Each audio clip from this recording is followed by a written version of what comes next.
Shalom warga kerajaan. Menyambung apa yang saya sampaikan minggu yang lalu. Ketika kesaksian daripada Stefanus, dia melihat ke atas dan dia melihat Kristus bahkan berdiri. The King stand up. Untuk apa? Untuk membela daripada Stefanus. Ya pada Tuhan, jangan tanggungkan ini atas mereka. Dan ketika batu berterbangan dan dia menyerahkan nyawanya, itu memberikan dampak luar biasa. Yaitu juga kepada seorang muda yang bernama Saul dari Tarsus. Dia adalah seorang Farisi yang sangat ganas.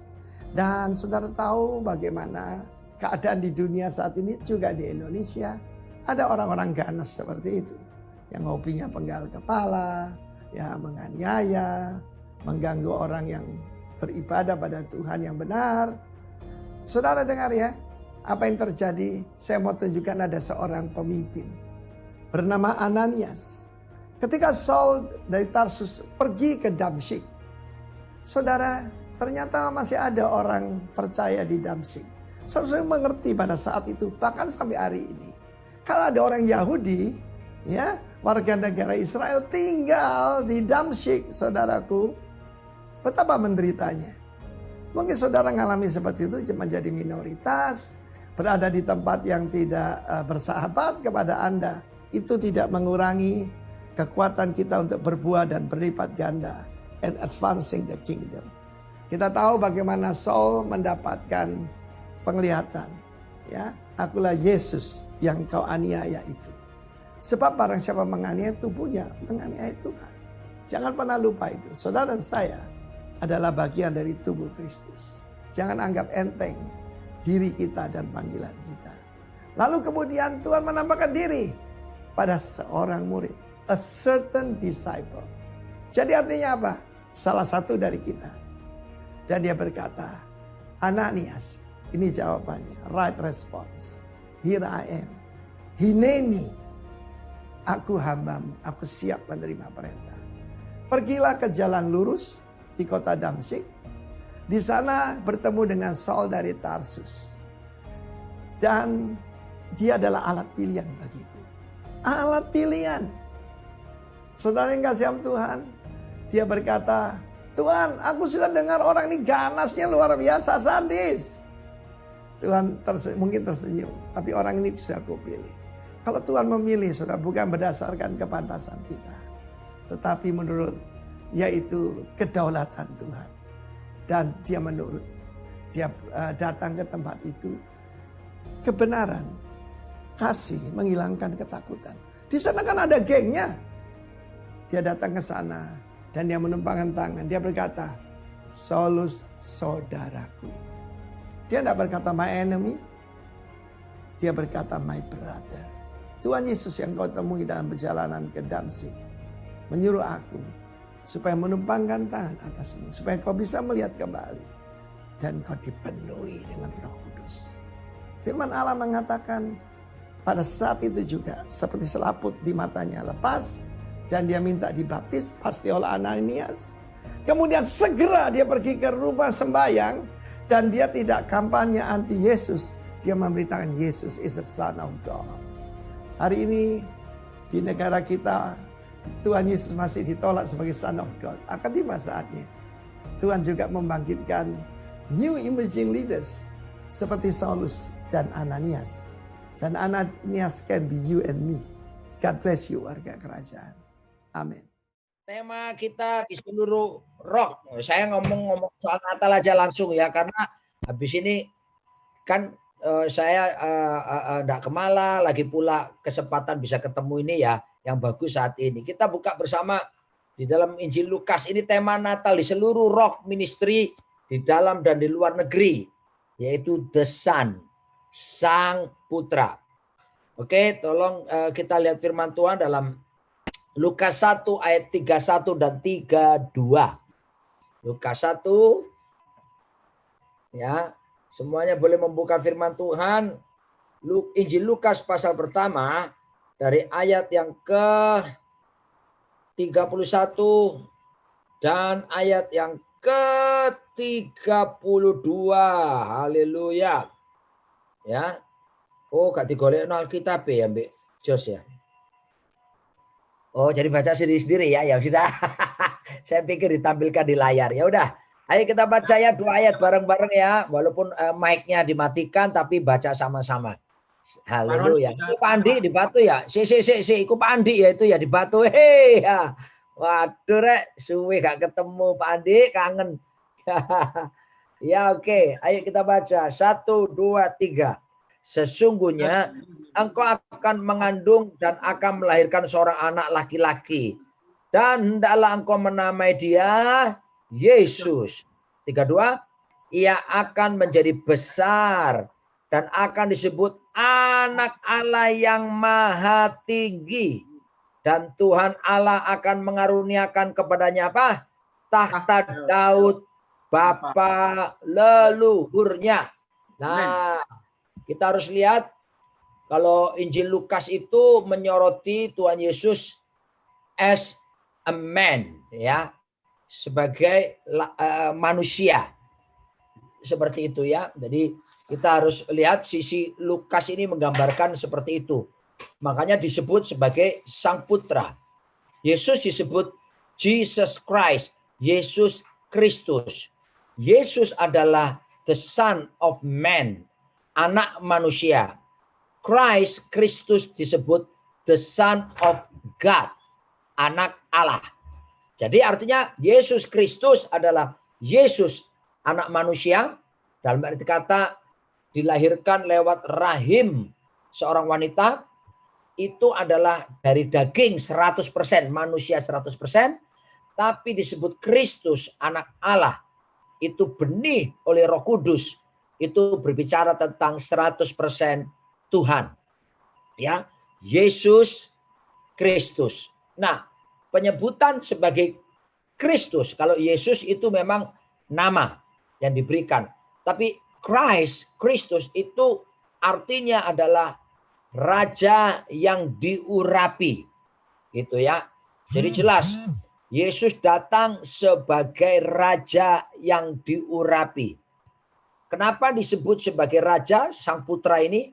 Karena jelas dia datang untuk membawa kerajaan Allah, menegakkan kerajaan Allah, bukan agama baru. Sekali lagi ya, tidak ada urusannya sama agama baru.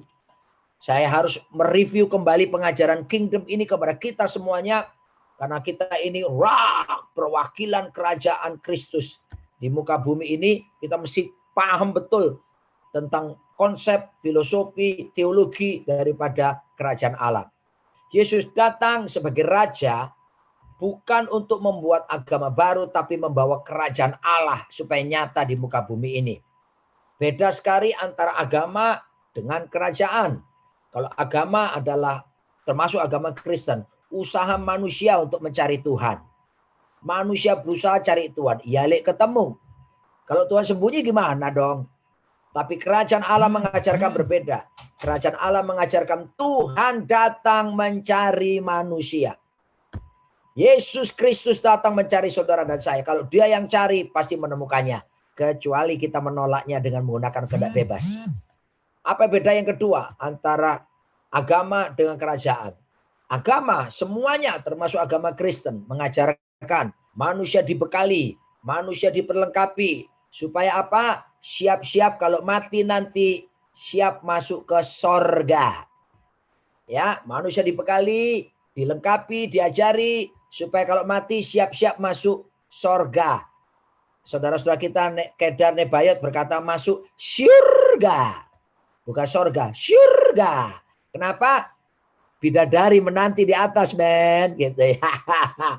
Itu buat prianya, wanitanya dapat bidadara. Ya, jadi perhatikan. Itu semua agama mengajar sama, tapi kerajaan Allah mengajarkan berbeda. Kerajaan Allah mengajarkan manusia diperlengkapi, manusia dibekali, manusia diajari, bukan supaya kalau mati siap-siap masuk surga, karena masuk surga itu so pasti, so tentu. Sudah bonus karena kita bertobat, terima Yesus, jaminannya kita diselamatkan, itu pasti. Tetapi tujuannya beda. Bedanya antara agama dan kerajaan, kalau kerajaan manusia dibekali, diperlengkapi, supaya apa? Menghadirkan menghadirkan sorga, menghadirkan atmosfer kerajaan sorga nyata di muka bumi. Itu dia. Beda sekali saudaraku dikasih Tuhan. Nah, Yesus datang supaya kerajaan Allah dinyatakan di muka bumi ini. Ya, perhatikan baik-baik. Dia disebut sebagai raja yang diurapi. Kalau melihat Alkitab, Alkitab ini jangan dilihat sebagai buku agama. Ya, Alkitab ini, our Bible is not religious book. Jangan pernah bandingkan Alkitab dengan milik keyakinan kepercayaan lain, kitab kepercayaan lain. Enggak ketemu saudaraku. Karena di dalam Alkitab kita ini, satu, berisi tentang apa? Seorang raja di atas segala raja. Ya, dia mengisahkan pribadi raja dengan kehendaknya, maksudnya. Ya.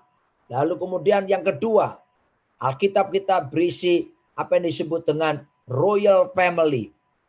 Ya, tentang keluarga kerajaan, tatanan atau order, bagaimana hidup sebagai keluarga kerajaan, bagaimana menjadi berkat, bagaimana menyatakan pengaruh kerajaan. Siapakah keluarga kerajaan? Saudara dan saya. Ya, jadi there is a person behind this book. There is a king behind this book. Ada pribadi, ada raja di balik buku yang kita baca ini. Gitu ya. Nah, cara melihatnya begitu. Lalu disebut the son, sang putra. Itu adalah anak manusia. Lalu kemudian Christ, the king. Itu adalah anak Allah yang maha tinggi. Artinya Kristus sama dengan Mesias artinya. Mesias adalah raja yang diurapi. Nah, jadi dia raja membawa kerajaan Allah. Nah, dari mana kita harus konsen ini? Lihat, waktu Yesus datang kali pertama dia khotbah.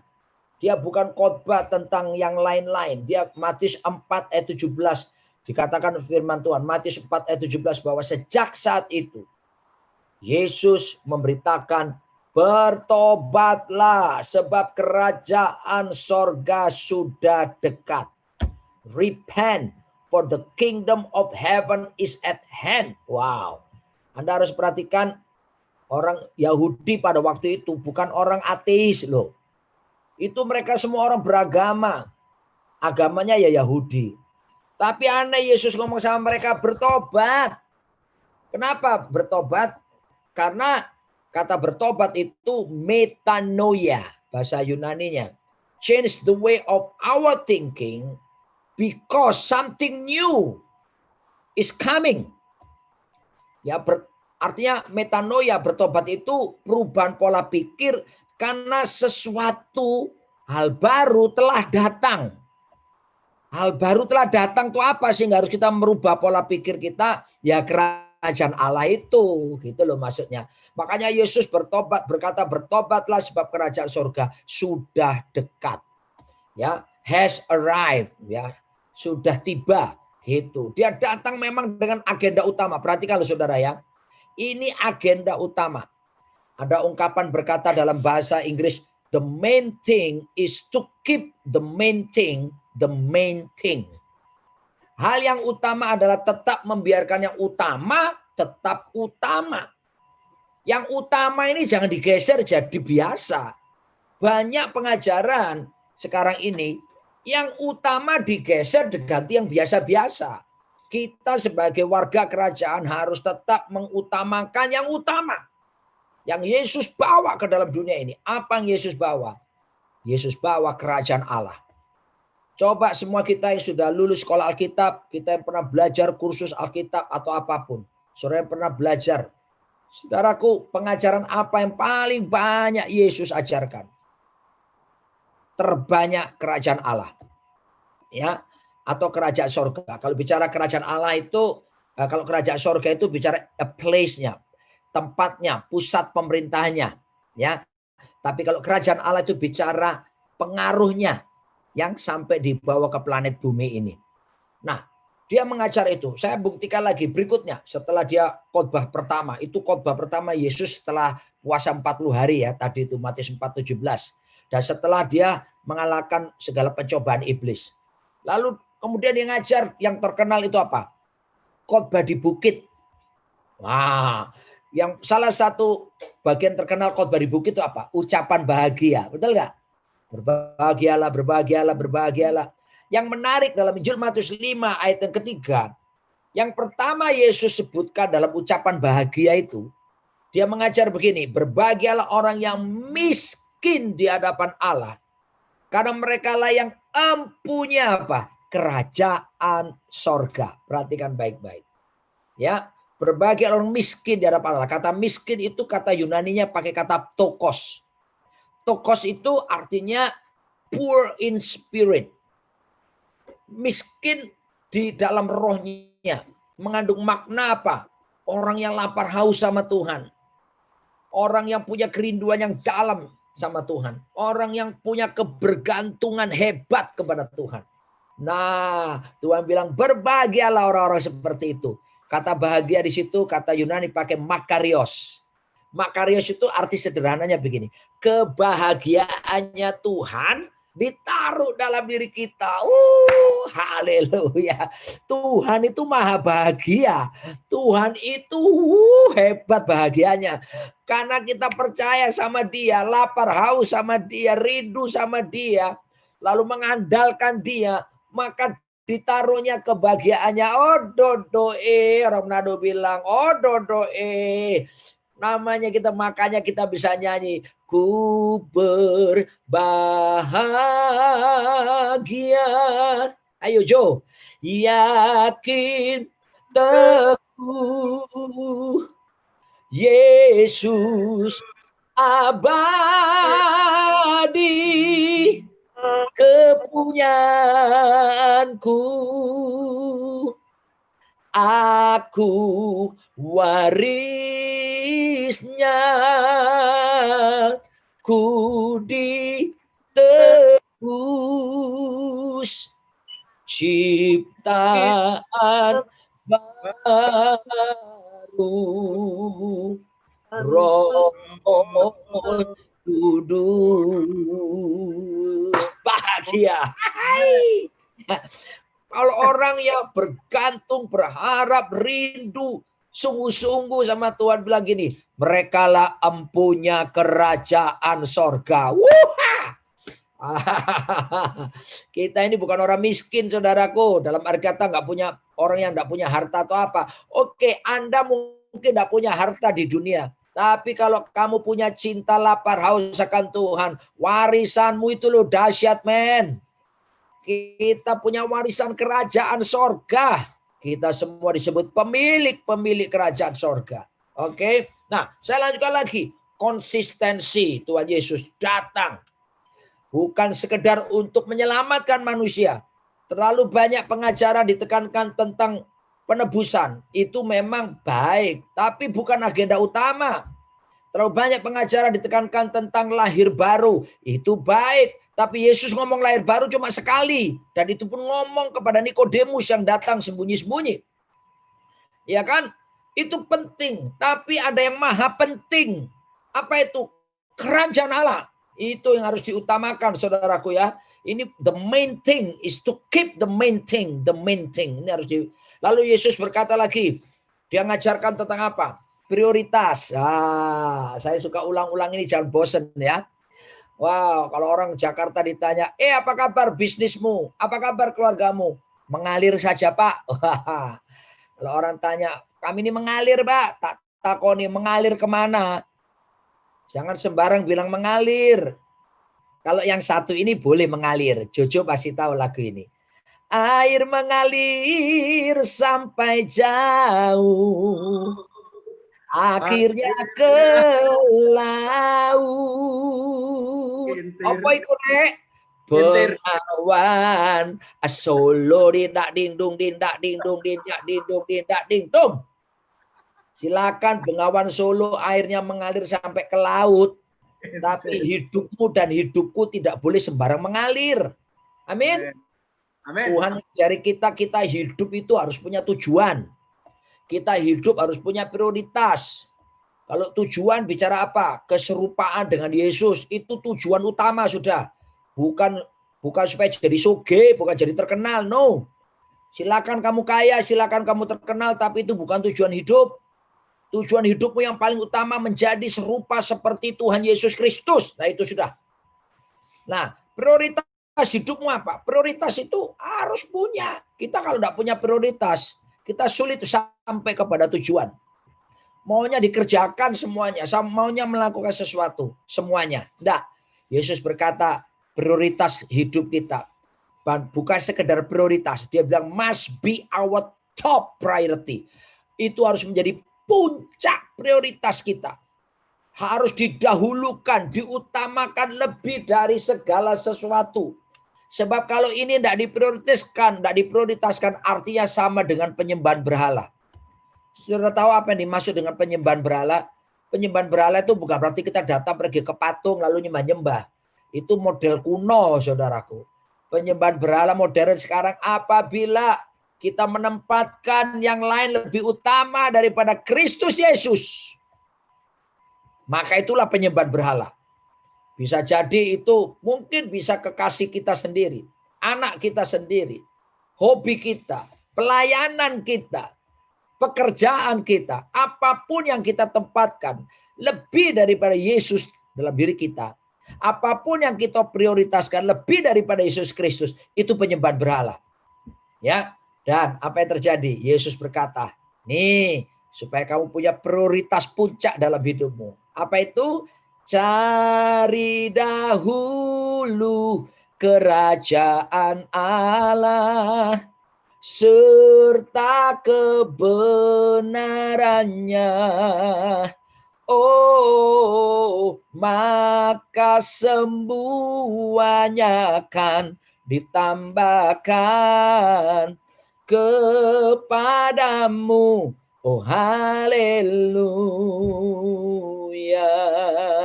Matius 6 ayat 33. Tetapi carilah dahulu kerajaan Allah serta kebenarannya. Dia berjanji, maka semuanya itu akan ditambahkan kepadamu. Hai, saudara, bicara soal berkat semuanya ditambahkan itu cuma bonus.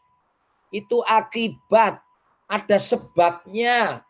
Sebabnya apa yang menyebabkan diberkati dapat bonus berkat? Sebabnya adalah kerajaan Allah serta kebenaran. Kita harus mendahulukan, mengejarnya. Nah, sekarang banyak orang diwalik, saudaraku, diputar pengajaran. Ya, makanya ada gereja-gereja yang khotbahnya berkat. Waduh, saudaraku, itu artinya mengajarkan akibat. Saya kasih contoh, saya tinggal di apartemen ini apartemen ya. Tahun 11 tahun yang lalu ya, mulainya.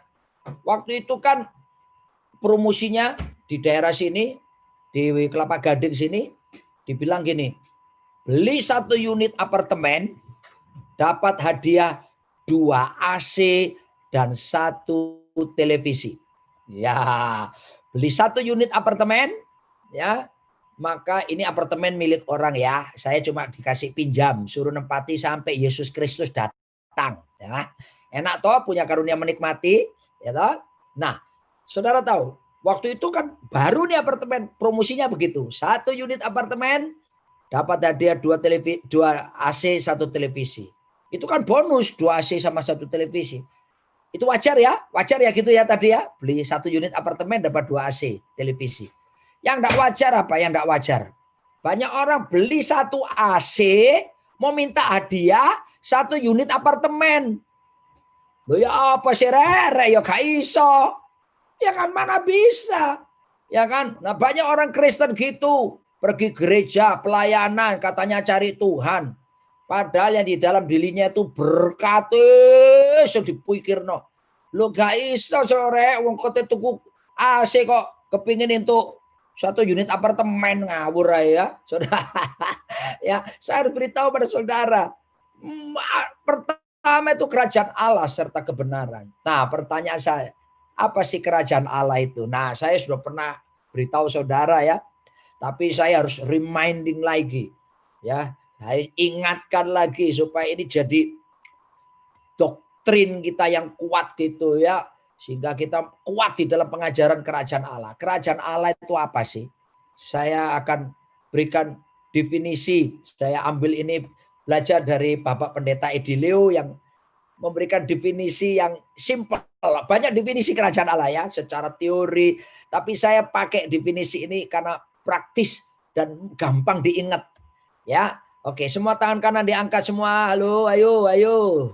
Haleluya. Ya, tangannya digerak-gerakkan begini. Bukan sulap sembarang sulap, bukan sihir sembarang sihir. Ayo ikuti saya ya. Kerajaan Allah adalah, ulangi, kerajaan Allah adalah pengaruh pemerintahan Kristus di dalam kita, di antara kita, dan bersama kita. Bersamanya nunjuk gini, bersama kita. Ulangi ya, kerajaan Allah adalah pengaruh pemerintahan Kristus di dalam kita, di antara kita, dan bersama kita. Nah, gitu. Artinya pemerintahannya itu terus berlangsung dalam diri kita. There is no space for sin. Tidak ada ruang buat dosa. Ini harus disadari. Pemerintahnya nyata di dalam kita, di antara kita, bersama kita. Kita harus paham itu. Ada pemerintahan Tuhan, Kristus nyata. Kalau tidak dibekali pemandangan pemikiran begini, banyak orang Kristen munafik di gereja, haleluya, haleluya, begitu keluar gereja, halelupa, bahkan halilintar, ya, menghalalkan segala cara, kompromi dengan dosa. Tidak bisa, saudara. Kita harus ingat pemerintahnya ada di mana-mana. Ada di dalamku, di antaraku, bersamaku. Di gereja kah? Di tempat pelayanan kah? Di rumah tanggaku kah, di toko, di kantor, di manapun, dimanapun, tidak ada satu ruang di mana Kristus tidak bisa memerintah di sana. Bahkan di kompleks pelacuran pun pemerintahan Tuhan ada di sana. Dimanapun, Anda harus tahu itu supaya kita hidup mengerti. Kita tidak bisa lari dari pemerintahannya. Ya, kecuali kita menolak pemerintahan itu. Nah, itu lain lagi ceritanya. Tapi kita harus ingat, itu yang harus dikedepankan, saudara. Supaya Kristus Sang Raja itu memerintah dalam hidup kita. Itu yang harus kita kuatkan dalam pertama pola pikir kita, lalu berkembang ke perasaan kita, lalu berkembang ke sikap tindakan kita semuanya. Ya, dan dikatakan pula cari dahulu kerajaan Allah serta kebenarannya. Kata kebenaran, kata Yunani dipakai dikaiosune. Artinya dua. Yang pertama, right relation. Harus hubungan beres sama Tuhan. Vertikal ini jaga. Jangan sampai kita itu Kristen biarpet. Do you know Kristen biarpet? Wah, kayak lampu Natal. Tiktok, tiktok, melek, merem-melek, mati, urip gitu ya. Silakan lampu Natal, mati, urip. Tapi hidupmu jangan mati, urip. Biarpet, ya kan? Hubungan sama Tuhan dengan biarpet harus, ya, apa namanya itu, ini bukan lemot, bukan blank spot, bukan apalagi blind spot, nah, tapi hot spot. Nah, gitu ya. Lalu arti kedua kebenaran itu apa? Right position. Posisi kita mesti beres. Kita ini harus evaluasi terus. Ya, kita ini manusia nggak luput dari salah. Ngomong bisa salah. Kadang-kadang berpikir bisa ngelantur. Tapi kita mesti beresin terus di hadapan Tuhan. Supaya kita itu ngerti posisi kita bahwa kita dibenarkan bukan karena perbuatan kita, tapi oleh anugerahnya. Oleh karena iman percaya kita dibenarkan. Ya, tapi karena sudah dibenarkan, kita juga punya minta anugerah supaya jaga hidup dalam kebenaran. Nah, kalau ini dikedepankan, saudaraku, diusahakan, diupayakan, disungguh-sungguhkan, maka Tuhan janji, saudaraku, semuanya akan ditambahkan.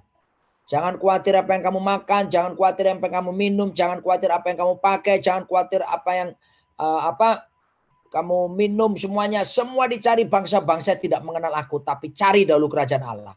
Must be our top priority. Utamakan itu saudaraku ya. Penyediaan Tuhan, jangan khawatir, dia pasti pelihara kita. Ya, dia pasti pelihara kita. Burung di udara aja dipelihara kok. Bunga di bakung di lembah aja dia pelihara. Rumput aja hari ini ada, besok bisa diinjak kering. Tuhan pelihara kok, apalagi kita gitu loh. Ya, di masa pandemi yang sulit ini, nggak apa-apa. Dari pandemi kita rubah menjadi akademi. Haleluya. Kenapa akademi? Karena ini proses pembelajaran. Proses pembentukan supaya kita dibentuk, diajar serupa seperti Yesus. Kesempatan banyak belajar Alkitab karena banyak di rumah, work from home. Gitu ya. Terus proses pembelajaran, akademi buat kita semua. Bertumbuhlah kita dalam iman, bertumbuhlah kita dalam keyakinan, kepercayaan, bertumbuh kita dalam pengetahuan, pengertian, bertumbuh kita dalam hikmat. Ya, proses pembelajaran akademi. Kalau ini kita ikuti, maka ke depan akan terjadi Corona Revival, kebangunan rohani. Ya, oke. Saya lanjutkan lagi. Konsistensi Yesus, Sang Raja yang diurapi itu, Sang Putra, Raja diurapi datang untuk apa? Menegakkan kerajaan Allah. Saya tunjukkan lagi ya, Matius 24 ayat ke-14. Dia bicara tentang rencana kedatangannya kali kedua. Kita percaya ya, dari teologi kita, Pantekosta, karismatik percaya akan ada 2 tahap kedatangan Kristus.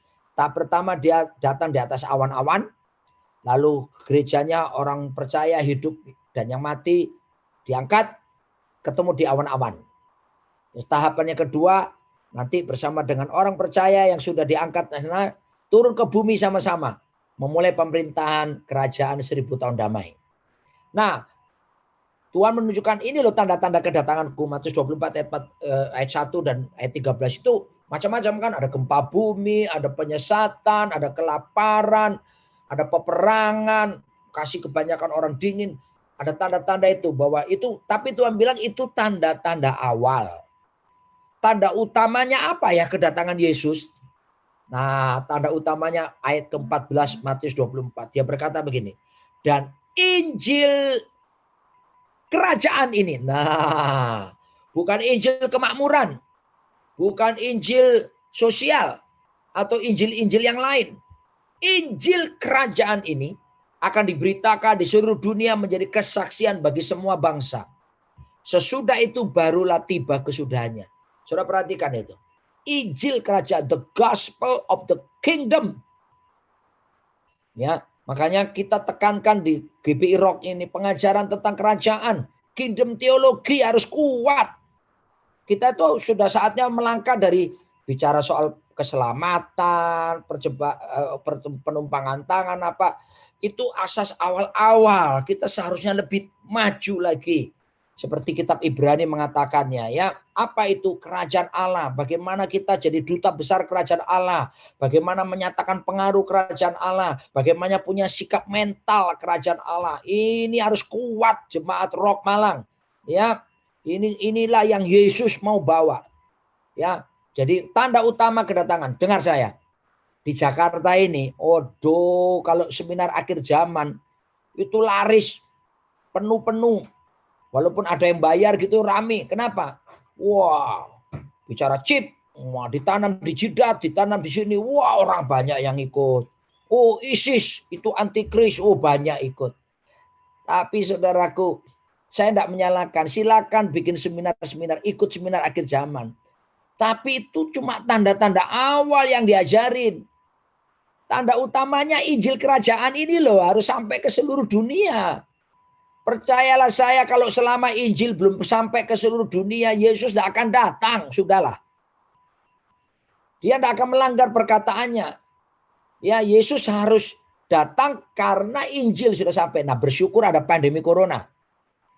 Pandemi corona ini membuat apa? Injil bisa kemana-mana. Karena internetan semua, ibadah online. Dan sekarang saudaraku bisa masuk ke ruang-ruang kamar-kamar pribadi dari orang-orang yang berkeyakinan lain. Saya sudah banyak dengar kesaksian-kesaksian. Bagaimana lewat internet ini, lewat pengajaran ini. Waduh, sekarang saudaraku, Injil sampai kemana-mana. Ya, nah artinya ini memang mempercepat kedatangan Tuhan. Jadi ini ada berkat khusus di balik corona ini. Ya, artinya Tuhan bisa lebih cepat lagi karena Injil sekarang bisa diberitakan di mana-mana. Ya, lalu saya to cut the story short. Ya. Nah, sekarang Yesus sudah disalib, lalu kemudian mati, dikuburkan, hari ketiga bangkit, gitu kan ceritanya ya. Pada waktu hari ketiga bangkit, ternyata saudara, Tuhan Yesus nggak langsung naik ke sorga. Dia masih delay, menunda kembali ke sorga. Selama berapa? 40 hari. Dia masih tinggal di bumi. Saya menulis buku yang saya pernah bawa ke Malang, Kingdom Worship ini. Saya tulis di buku ini, kenapa Yesus harus bertahan 40 hari sesudah bangkit, tidak naik ke sorga langsung. Karena apa? Karena murid-muridnya belum belum paham apa itu kerajaan Allah. Ya, makanya dia Kisah Rasul 1 ayat 3. Saya bacakan ya, Kisah Rasul 1 ayat 3. Kepada mereka ia menunjukkan dirinya setelah penderitaannya selesai, dan dengan banyak tanda ia membuktikan bahwa ia hidup. Sebab selama 40 hari ia berulang-ulang menampakkan diri dan berbicara kepada mereka tentang apa? Kerajaan Allah. Oh, supaya muridnya nangkep betul. Nah, paham. Begitu muridnya paham, nangkep betul tentang kerajaan Allah, baru Yesus naik ke sorga, saudaraku. Ya, nah, oleh sebab itu saya mau tekankan kepada saudara bahwa pengajaran kerajaan Allah ini penting sekali. Untuk itu Yesus datang. Jadi kita tekankannya itu di kingdomnya. Bukan cuma menekankannya tentang karya-karyanya. Itu betul. Tapi ada yang lebih utama dari karya-karya Kristus. Itulah message utama. Yaitu kerajaan Allah supaya ditegakkan di muka bumi ini. Lewat kita warga negara kerajaan Allah. Bahkan siapa yang meneruskan pengajaran ini selain murid-muridnya rasul-rasul itu? Termasuk Rasul Paulus. Dalam Kisah Rasul 28 ayat 31. Saya bacakan ya. Kisah Rasul 28 ayat 31. Ini ayat ini menulis ketika dia di Roma. Dan dia sedang menunggu putusan. Karena dia jadi tahanan. Ya. Dan selama bertahun-tahun dia di Roma. Apa yang dilakukan oleh Rasul Paulus? Dengan terus terang dan tanpa rintangan apa-apa. Ia memberitakan kerajaan Allah dan mengajar tentang Tuhan Yesus Kristus. Mengajarkan kerajaan Allah dan juga mengajarkan tentang rajanya. Saudaraku yang dikasihi Tuhan, implementasinya sekarang apa di dalam hidup kita? Ini yang paling penting. Jadi kita harus ingat Natal ini. Kado apa ya yang harus kita baik berikan? Nah, saya beritahu kado yang terbaik itu menurut saya bukan uang. Ya. Kado yang terbaik menurut saya adalah penyembahan kita. Kenapa? Gini ya, kenapa kok bisa penyembahan? Istilah penyembahan tidak ada dalam sistem pemerintahan manapun di dunia ini kecuali sistem pemerintahan kerajaan. Di dalam sistem pemerintahan demokrasi yang dianut oleh banyak negara maju dan berkembang, termasuk Indonesia, tidak ada istilah penyembahan. Kenapa? Kita tidak mungkin menyembah presiden. Kita tidak mungkin menyembah Perdana Menteri. Kita hanya menyembah raja. Betul tidak? Negara-negara yang berkerajaan itu, mereka kalau rajanya atau ratunya lewat, mereka bilang, Your Highness, Your Majesty. Mereka bersikap spontan sambil berlutut begitu. Itu wajar. Penyembahan dalam sistem pemerintahan kerajaan itu hal yang wajar, hal yang normal. Menunjukkan sikap respek, hormat kepada rajanya. Nah, saya beritahu. Natal ini kado yang terbaik, saudaraku. Berikan penyembahan saudara. Karena kita hidup di bawah pemerintahan kerajaan Allah. Kita punya warga negara NKRI Indonesia. Tapi kita juga warga negara kerajaan Allah. Ya, berikan penyembahan yang terbaik. Penyembahan bukan bicara nyanyinya, pujiannya, bukan lagunya. Tapi penyembahan bicara tentang sikap hati. Totalitas. Mengakui kedaulatan pemerintahan Kristus nyata dalam hidup kita. Ya, berikan. Orang Majus itu beda sama Herodes. Herodes bilang, oke, aku akan datang pergi ke Bethlehem untuk menyembah dia. Herodes tidak pernah datang menyembah Yesus. Herodes bahkan merintahkan pembunuhan bayi-bayi. Hati-hati, penyembahan tipe Herodes. Munafik. Ya, cuma di bibir, tidak ada pelaksanaan. Penyembahannya kedua, hati-hati. Penyembahan imam-imam kepala dan ahli Taurat. Mereka tahu ayatnya di mana Yesus dilahirkan. Herodes tanya, adakah betul Raja Yahudi akan lahir? Ya. Mereka tunjukkan kitab Amos, Yesaya, Mika, Kejadian. Mereka bisa tahu ayatnya. Tapi imam kepala dan ahli Taurat sendiri pun tidak pernah datang ke Bethlehem untuk menyembah Yesus. Cuma tahu tapi nggak mau tahu. Jangan jadi Kristen cuma pengetahuan tok tapi tidak pernah praktek hidup, praktek firman. Yang ketiga, ini lumayan bagus. Para gembala. Begitu para malaikat kasih tahu bahwa hari telah lahir juru selamat di kota Daud, mereka langsung pergi ke Bethlehem. Wah, mereka bersuka cita lihat bayi Yesus. Tapi sayang mereka cuma bersuka cita tanpa sujud menyembah. Sudah baik ya, sudah taat tapi belum sempurna. Tapi orang Majus itu beda, dalam Matius pasal 2 menjelaskan. Ketika orang Majus dari negeri timur, itu Irak sekarang kurang lebih. Siapakah mereka? Cerdik-cerdikia, orang kaya, dan golongan bangsawan. Mereka ditanya sama Herodes, ngapain kamu ke sini? Saya mau datang kepada raja orang Yahudi untuk sujud menyembah. Wow. Naik onta 1000 kilometer. Wow, motivasinya cuma satu, menyembah. Kata menyembah di situ proskuneo. Proskuneo itu artinya mencium atau mencium tangan. Seekor anjing mencium tangan tuannya, diilustrasikan itu. Anjing itu kalau kita pulang ke rumah, wah nyambut kita rindunya, waduh giras, senang. Mari kita menyambut Natal ini dengan sikap hati seperti anjing merindukan tuannya. Lapar, haus, cinta, kangen, hormat, respect sama Tuhan. Ya, dan apa yang terjadi? Para orang Majus ini begitu di depan palungan itu, di depan bayi Yesus, sujud menyembah. Sujud loh saudara. Penyembahan kita ini kebanyakan sambil duduk-duduk, santai-santai, kelangopan. Kita tidak punya sikap hati. Sujud bertelut. Mulai hilang nilai-nilai penghargaan, penghormatan kepada raja di atas segala raja. Saudara tahu enggak? Yohanes murid yang dekat sekali dengan Yesus itu bisa nemplek gini. Taruh kepala di bahu. Tapi waktu Yesus duduk di takhta, Wahyu pasal 1. Yohanes yang biasa ngalem sama Yesus. Tersungkur seperti mau mati rasanya karena melihat Yesus. Raja di atas segala raja. Ayo, beri sikap hormat. Reference. Ya, penghargaan. Sambut Natal kali ini. Dengan sikap hati. Yang lapar haus akan Tuhan. Enggak usah khawatir soal berkat saudara. Saya enggak ngomong banyak soal berkat hari ini. Kita harus mengedepankan kerajaan Allah. Biarkan dia memerintah langsung di hidup kita. Di pemerintahan kita, di keluarga kita, di pekerjaan kita, di totalitas. Dia jadi raja. Dan raja yang apa? Raja yang diurapi. Ingat, pengurapan ada tujuannya. Pengurapan diberikan supaya apa? Lukas 4 ayat 18. Roh Tuhan Allah ada padaku oleh karena dia telah mengurapi aku untuk satu, to preach a good news to the poor. Untuk memberitakan kabar baik kepada orang miskin. Ayo, Rock Malang.